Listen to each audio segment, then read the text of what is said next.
Whether you want to squeeze in a workout on your lunch break or you don't want to wreck a good hair day, there are times when you're super sweaty gym session, you just don't want to do it, right?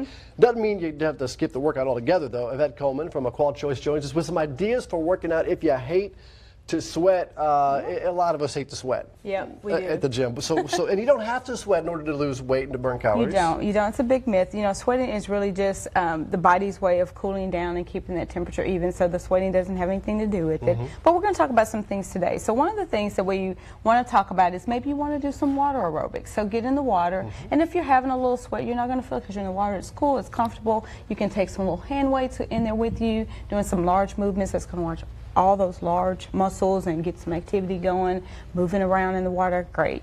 You can also do things like Pilates, and it's a combination of like yoga and dance and gymnastics and really working on that stretching and core. And that's always Pilates. Really nice. I'm going to tell you what, I do sweat get a doing workout. Pilates. The people I went with, they were just doing circles around me. It's physical activity for sure. It is. And then just good old-fashioned walking. And the biggest thing about walking, you don't have to have a gym membership or any of that thing, those things. But what you do have to have is a good pair of shoes. So make sure that you fitted yourself appropriately. Go into the various shops. They have folks there to help you. Don't skip out on that. And make sure you have your plenty of water regardless of which activity you decide to do, so you stay hydrated.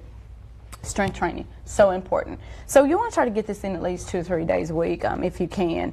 You can do bands, you can do the weights here. If you don't have that stuff at home, don't make excuses. Go get your soup cans, whatever you can find in the kitchen, and you want to do your repetitions. And start off small, whatever you can fit in, and then gradually build up. And if you take some breaks in between, you're not going to be just sweating all the way around. And there's some fun things you can do too. Tai Chi?